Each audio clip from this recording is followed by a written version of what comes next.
Welcome back. So let's go ahead and continue. We have a variable and we're gonna use this outside of our script. So let's go ahead and type in echo $groups. And this variable, it holds the groups to which the current user belongs. Now this is an array in which all group ID numbers of the current user are stored. The user can actually belong to multiple groups in Linux. So if you type in ls-l, you will see that the owner of the file is chronic and the group that owns the file is chronic also. The user chronic can belong to any number of groups pretty much, and they will be listed with this variable. So it will list the group ID number for the current user. If there are more of them, they'll be like 1000, 1001, 1002, 3, 4, 5, 6, 7, etc. Irrelevant. So there will be more of them. But how would you actually print that out? Well, if you just do this, echo $curly brackets groups, and if we do this, you see it prints out the current group. But if I do this, it doesn't print out anything because it doesn't belong to any other groups. However, you can see how this can be easily placed into a loop. We will do the loops in the follow-up chapter, but I mean, I have made some examples for you in terms of for loops, and I do believe that you should be able to actually place this in a loop and print out all the group numbers, or as many of them as you would like. In any case, let's go ahead and delete this. Echo. Next up is the $home. That holds the home directory of the current user. So you just print it out. You also have echo $hostname. And as you can see, it prints out the hostname. Don't be confused that it says my domain. I literally have named this machine my domain. So that is the name. That is actually the host name of the machine. I know it might seem a little bit confusing, but hey, that's how I like to name things, in a confusing and weird fashion.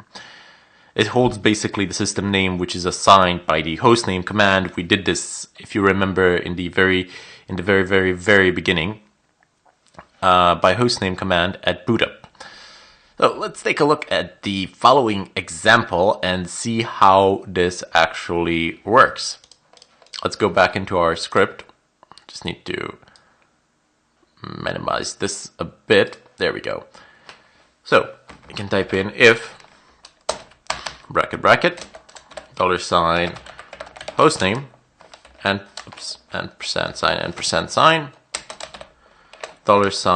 $user. Now, user will hold the name of the user that we would like to access or that we would like to do something with, but we'll just basically echo it out onto the screen. That's all that we would want to do here. So, home. And let's create some sort of this is a condition that will be tested out, and if it works out, if it's true, then we would like to echo out. What shall we echo out? Well, host name. There we go.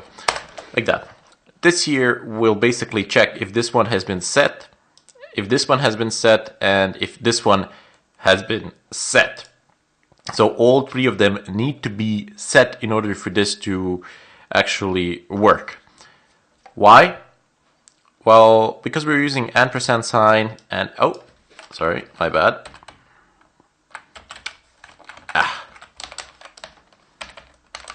There we go. Double ampersand sign. This is a logical AND, which I have explained. So if this is set and this is set and this is set, this entire condition will evaluate to true. Therefore, we would like to print those things out onto the screen. Next up, echo user, assign user, echo home, home. And please echo out variables are set. Else echo both are not set. Can be a bit of a perfectionist at times. And let's go ahead and finish this. Write it, and let's go ahead and run it.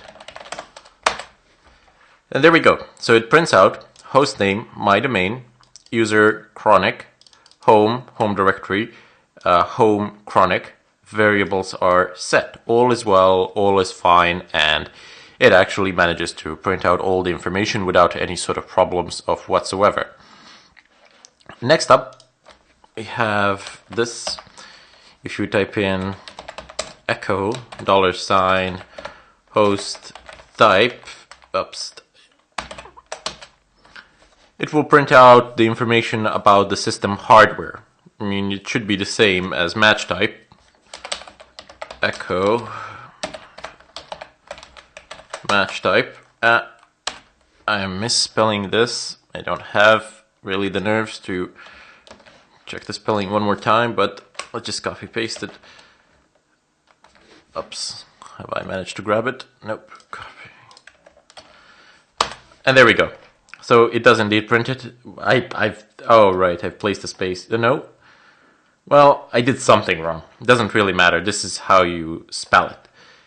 And here we go. It says x86-64 Red Hat -Linux GNU. If you're wondering why it says Red Hat here, since I am using Fedora. Fedora is a Red Hat sponsored project, and that is where all the new technologies are implemented in Fedora, and then based upon how they perform, it is decided whether they are going to be implemented in Red Hat or not. Next up, we have IFS, or Internal Field Separator, very important. So Shell uses IFS to recognize where the word boundaries are, or where the word boundary is. The default value is basically white space characters. It can be a space, a tab, or a new line. And IFS values can be changed. So internal field separator values can be changed. You can dictate where the word ends and where it begins. So let's have a look at an example and actually see how this works. First I'm going to delete this, as we no longer need it. And if we type in colors 1 equals, we shall say red, brown, orange. A marvelous way of putting it in. Putting in the colors. So colors 2, red, and we'll just use let's use a plus. Red, brown, orange. There we go. Echo out, IFS equals, what shall we set the field separator to be? Remember, the default one is just space, so we don't need to set that up. But since we've actually used separators here that are, it's a dash, and down below it's a plus, we can use one of these two to be a field separator. So let's go ahead and use a dash first. And this is just going to echo out. We haven't actually set the IFS field, the internal field separator at all. We're just creating an output onto the screen to tell the user what the field separator is. And now we shall set it. IFS equals dash, or a minus sign, however you wish to look at it. Let's go ahead and echo out colors 1, echo colors 2, write this out, first.sh, and there you go. So it says that the field separator is a minus or a dash, and you can see it is not actually printed out here in the first one, as it is used as a field separator. But if we just change the script a little bit and if we put a, oops, and if we put a plus here, you might imagine what will happen. Not that complicated. Oh, right. You see, it's not actually set in echo. It just prints it out onto the screen. You need to set the value like this in this bottom line. Okay, so let's write it. And there you go. So it says dash dash, but the pluses are nowhere to be seen as they are used as field separators in this particular, in order to separate these words. Fairly simple concept. Sometimes it can be a little bit confusing. For example, if I was to do this, if I was to use, let's say, a colon, and I placed this many colons here, and I placed like 3 colons here, but if I place one, if I place 1 colon here, if I place 1 colon here, what do you think that the output on the screen will be? Just think about it for a moment while I'm attempting to actually write this in a proper way. Okay, so let's go ahead and run the script. And you will see it will have a lot of empty space here and here. Why is this so? Down below there's only one. Because look, red is one word. Field separator, and then if there's nothing between 2 field separators, it is taken to be empty space. So basically it prints out empty space. And that is why you have red, space, space, space, space, space, brown, space, space, space, orange. There are, the machine sees more words than you do in this example here. It's more than just red, brown, and orange. There are actually these non-existent words which are in between the field separators as you have placed them in there. Not terribly complicated. I mean, field separators are usually used in order to extract or format extract something from a file or format the output of a file. For example, if you have a set of IP addresses and a set of ports in the same file, you might be interested in simply the IP addresses. So you will say, okay, I would like the white space to be the field separator, and I would like you to print out only the first field of each line onto the screen. That will grab all the IP addresses but will leave all the ports. If it was like this, so let's say 192.168.1.1 and port 80. So, if the field separator is a space, okay, just print out the first field of each line, disregard the second field, and that will give you all the IP addresses without the ports. This is quite a common thing to do, no big deal. Next up, we have line NO, or line number. Let me just show you what it does. It basically gives you the line number, but echo out and line NO. Commonly used for debugging, can be quite in handy. Can come quite in handy. So you can see it says here IFS, but it prints out the number 9. So let's count 1, 2, 3, 4, 5, 6, 7. What do you suppose could the problem be? Well, let's go ahead and try to count it again, basically. 1, 2, 3, 4, 5, 6, 7, 8, 9. Oh, right. It is 9. I thought I was losing my mind here or something like that, and I wasn't able to count, but apparently I am able to count. So it is on the 9th line, and this is very nice for debugging because it can tell you directly onto the screen when it prints out, hey, I am in line 9. Or something like that. When you have a piece of code, you can basically just insert above it and say, hey, check me out. I am line, 10 or something like that. Anyway, moving onwards, we have a few variables for path manipulation. You all know the command pwd. I have used it before. It says print working directory. But if I change my directory, and if I do echo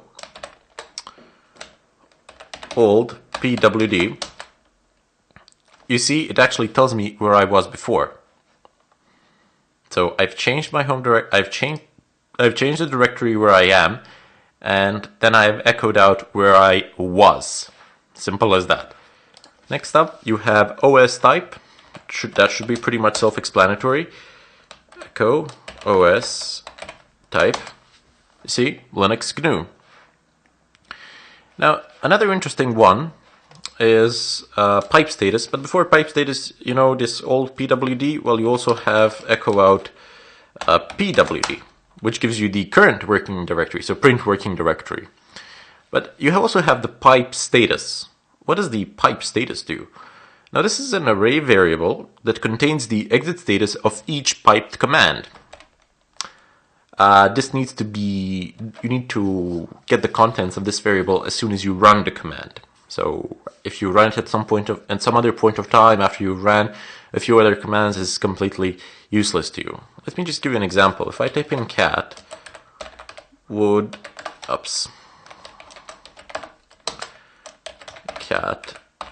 wood.txt, and if I pipe that to the sort command, if I press enter, okay, fine, I have piped it to the sort command, and the sort command has actually sorted some things out, assuming that I had more than one line of code, something significant in there. If you want to learn more about sort, just type in man sort and just keep on reading through this file. If you don't find enough information there, aside from man pages and help menus, you will also have info pages, which is info sort, and you will find far more detailed descriptions here of what a particular command is and what it does and all of its, and very detailed description of all the arguments that can be passed. Not so many people visit the info pages. More or less people just use the help menus or the man pages, but info pages can also be very nice for certain commands. Not all commands have info pages, keep that in mind. Anyway, coming back to this command that we've just done, and as I've said, you actually need to run it and then get this out. So let's go ahead and echo out $pipe status. And if we put an asterisk here, press enter, sorry, not enter, curly brackets, and now press enter, you will see the exit status of the first command and the exit status of the second command. So if you had more than one command piped along the line, you could see the exit status of each one of them. Now, it can come quite in handy in a large amount of situations. Anyway, I am going to cut the tutorial here as I'm running short on time and I don't want to begin another thing since I only have 2 more minutes left.